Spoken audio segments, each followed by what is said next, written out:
아이들은 자신의 성을 언제 인지하는지 그것부터 우리가 시작을 해야 성 역할에 대해서 가르쳐주고 말고를 알 수 있을 것 같아요. 처음서부터 아이들은 자신의 성이 무엇인지 알 수가 없어요. 어린아이들, 말 트기 시작한 아이들에게 넌 남자야 여자야? 이렇게 물어보면 아이들이 헛갈려 할 때가 있어요. 우연히 맞히는 경우도 있고요. 근데 이 아이들이 성은 바뀔 수 있다라고 생각해서 이런 이야기를 한단 말이에요. 아빠는 남자야 여자야? 아빠는 남자지. 그럼 나도 남자 할래. 이런 모습을 본단 말이에요. 그러면 우리가 당황하기도 하고 그냥 귀엽기도 하고, 근데 우리는 이 시기에 아이들이 36개월 전에는 자신의 성에 대해서 잘 모를 수도 있어요. 그런데 더 재밌는 사실은 그 다음에는 아이들이 자신의 성이 남자인지 여자인지 분명히 알아요.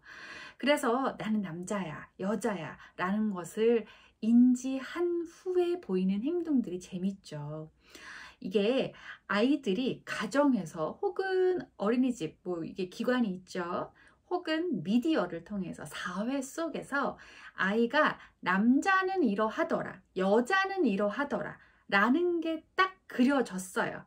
그 다음에는 아이들은 이 역할에 혹은 어떤 태도, 형용사에 충실하려고 합니다. 이유는요, 아이들은 자신의 성이 바뀔 수도 있다라는 것은 아직 남아 있어요.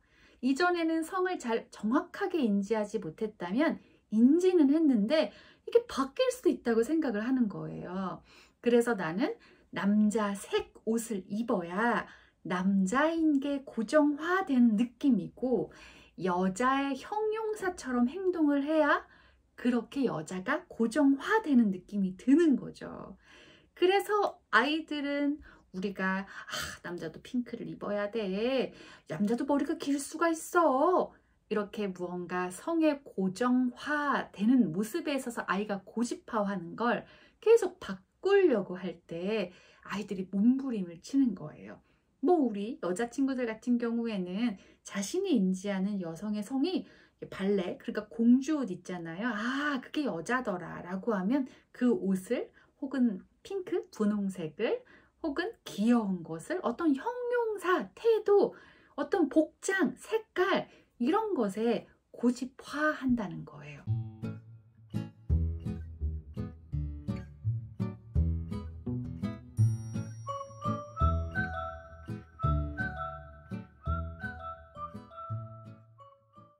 근데 이러한 심리는 영원하지는 않습니다. 아이들이 이제 초등학교 들어가기 전 한 7세 무렵 그 정도만 되어도 아이들은 이제 알아채기 시작해요. 인지는 했죠? 안 바뀌어를 알기 시작하는 거예요. 내가 이렇게 고집하지 않아도 이 성이라는 건 바뀌지는 않는구나 라는 걸 아이가 이제 7살 무렵쯤 알기 시작합니다. 그 다음부터는 이 아이들이 이런 특징을 보이는, 집착하는 게 좀 사라지죠. 매일 핑크색 옷과 액세서리를 선택을 했다면 거기에서 조금 벗어나는 태도들을 보인단 말이에요. 정리하자면 아이들이 자신이 인지한 성에 대해서 고집화하는 것은 그럴 수 있다. 그거에 대해서 우리가 너무 반박하거나 너무 이거를 막 일깨워 주려고 애써 스트레스 받거나 노력할 필요는 없다. 단 우리가 이걸 강화시킬 필요는 없어요. 무슨 이야기냐면 아이들이 이 시기에는 이런 것들에 대한 고집이 어느 정도 있구나는 오케이. 그런데 이 고집에 더하여 우리가 환경적으로 여잔 이래야 돼, 남잔 이래야 돼 라고 하는 걸 강화시킬 필요는 없다는 거예요. 역시 우리 공주님 버전이야. 너무 예뻐, 너무 여자해, 이런 것들. 역시 상남자 스타일이야, 이런 것들. 역시 아들이 든든하다니까. 이런 이야기를 통해서 강화할 필요는 없는 거예요. 그러면 아이들이 이것들에 대해서 더 깊숙하게 기억이 남겠죠. 아이들은 성에 대한 씨앗이 시작이 되는데 사실 아이들이 갖고 있는 기질과 성향과 이런 건 아주 다양하죠. 몇 개라고 할 수 없을 정도로 다양합니다. 그런데 이 성의 씨앗이 아이들이 있는 그대로 받아들여지는 것을 경험을 해봐야 돼요. 우리가 아이가 다양한 상대에 대해서 존중하라, 뭐 취향과 이런 것들에 대한 존중, 성에 대해서 가치관을 이야기를 할 때 우리가 이야기를 하죠.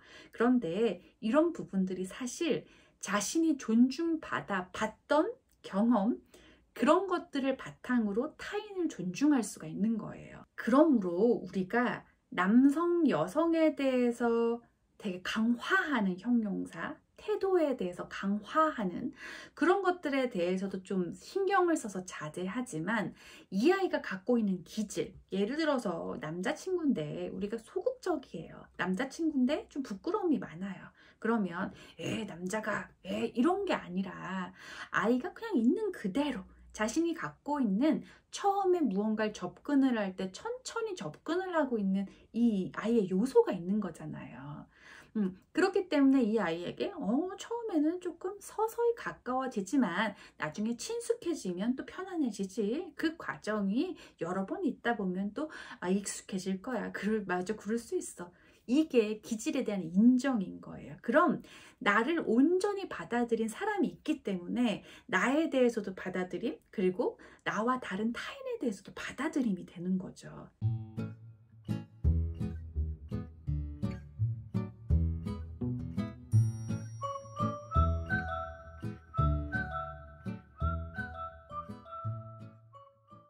이런 이야기를 나누다 보면 우리가 궁금해지는 게 취향 존중? 그래서 동성애에 대한 궁금증을 가끔 갖고 계세요. 우리가 성적 취향에 있어서 소수자에 대한 이야기, 교육에서도 왈가불가하죠. 근데 우리가 영유아기 교육이잖아요.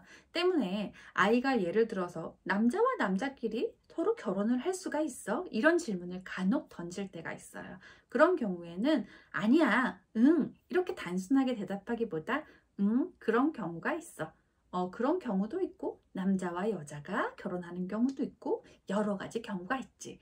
이렇게 그냥 다양하게 열어놓고 이야기를 툭 하고 던지시는 거고, 보통 영유아기의 아이들은 구체적인 질문까지는 가지 않아요.